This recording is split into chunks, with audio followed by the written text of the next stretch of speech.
एक रात महल के अंदर सेलिब्रेशन हो रहा है। एक नए प्रिंस का जन्म हुआ है। सब लोग खुश हैं, लेकिन अचानक एक ऐसी फ्यूचर प्रेडिक्शन होती है जो पूरी कहानी को डेंजरस बना देती है। ये कहानी है द टाइगर किंग की, जिनका असली नाम है महाराजा जिलानी जुंगजुंग बहादुर। एक ऐसा किंग जिसका पूरा लाइफ एक ही चीज के अराउंड घूमता है, टाइगर्स। जब प्रिंस सिर्फ 10 दिन का होता है तब एस्ट्रोलॉजर्स आते हैं और एक शॉकिंग बात कहते हैं, ये बच्चा बड़ा होके एक बहादुर किंग बनेगा, लेकिन उसकी डेथ एक टाइगर के हाथ होगी। सब लोग शॉक हो जाते हैं, लेकिन कहानी यहीं ट्विस्ट लेती है। छोटा सा प्रिंस सडनली बोल पाता है, लेट टाइगर्स बीवेयर। ये एक सिंबॉलिक मोमेंट है जहां से उसकी लाइफ का गोल डिसाइड हो जाता है। वो टाइगर्स को मरेगा ताकि टाइगर उसे न मार सके। टाइम पास होता है और प्रिंस बड़ा होके किंग बन जाता है, द टाइगर किंग। अब उसका सिर्फ एक मिशन है, 100 टाइगर्स को मारना। क्यों 100? क्योंकि उसे लगता है कि अगर वो 100 टाइगर्स मार लेगा तो उसकी डेथ का डेंजर खत्म हो जाएगा। और यहाँ से शुरू होती है एक ऑब्सेशन। वो जंगल में जाके टाइगर्स हंट करता है, एक के बाद एक, और धीरे धीरे उसका काउंट बढ़ने लगता है। वो अनाउंस करता है कि उसके स्टेट में कोई और टाइगर हंट नहीं करेगा, सिर्फ किंग ही करेगा। अगर किसी ने रूल तोड़ा तो पनिशमेंट मिलेगा। एक बार एक ब्रिटिश ऑफिसर टाइगर हंट करना चाहता है, लेकिन किंग मना कर देता है। ऑफिसर इंसिस्ट करता है कि कम से कम वो टाइगर के साथ फोटो ले सके। किंग फिर भी मना कर देता है। इसका रिजल्ट पॉलिटिकल प्रॉब्लम। लेकिन किंग स्मार्ट है, वो ऑफिसर की वाइफ को एक्सपेंसिव गिफ्ट्स भेज देता है और सिचुएशन कंट्रोल हो जाती है।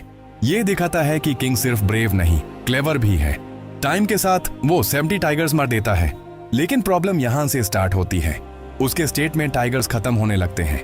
अब क्या करे? किंग का ऑब्सेशन इतना स्ट्रॉन्ग है कि वो अपनी मैरिज भी इसी बेसिस पे डिसाइड करता है। वो एक ऐसी प्रिंसेस से शादी करता है जिसके स्टेट में बहुत सारे टाइगर्स हैं, सिर्फ इसलिए ताकि वो अपना मिशन कंप्लीट कर सके। शादी के बाद वो वहां जाके हंट करता है और धीरे धीरे 99 टाइगर्स मार देता है। अब बस एक टाइगर बचा है, लेकिन उसे कहीं टाइगर मिलता ही नहीं। किंग फ्रस्ट्रेटेड हो जाता है और गुस्से में अपने मिनिस्टर्स को थ्रेटन करता है। दिवन, जो किंग का ट्रस्टेड आदमी है, प्रॉब्लम सॉल्व करने के लिए एक प्लान बनाता है। वो सीक्रेटली एक ओल्ड टाइगर अरेंज करता है और जंगल में छोड़ देता है ताकि किंग उसे मार सके। किंग उस टाइगर पर शूट करता है और समझता है कि उसने 100th टाइगर मार दिया। लेकिन ट्विस्ट यहाँ है, टाइगर एक्चुअली मरता नहीं है, वो बस बेहोश हो जाता है। बाद में सोल्जर्स उस टाइगर को मार देते हैं और किंग को बताया जाता है कि मिशन कंप्लीट हो गया। किंग खुश हो जाता है और अपने आप को सेफ समझने लगता है। लेकिन डेस्टिनी अपना गेम खेल रही होती है। कुछ दिन बाद किंग अपने सन के बर्थडे के लिए एक वुडन टाइगर टॉय खरीदता है।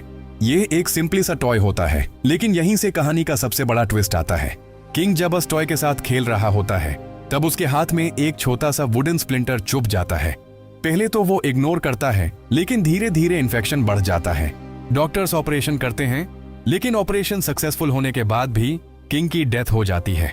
और आयरनी देखो, जिस किंग ने 99 टाइगर्स को मारा, जो अपनी डेथ से बचने के लिए पूरी लाइफ फाइट करता रहा, उसकी डेथ एक वुडन टाइगर की वजह से होती है। ये कहानी एक स्ट्रॉन्ग मैसेज देती है, कोई भी इंसान डेस्टिनी से नहीं बच सकता। और कभी कभी जो चीज हम अवॉइड करने की सबसे ज्यादा कोशिश करते हैं, वही चीज एक अनएक्सपेक्टेड वे में हमें पकड़ लेती है।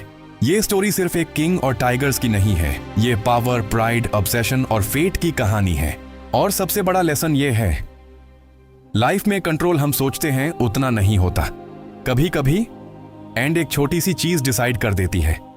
और जब डेस्टिनी आती है तो वो वार्निंग देकर नहीं आती, बस चुपचाप अपना काम कर जाती है।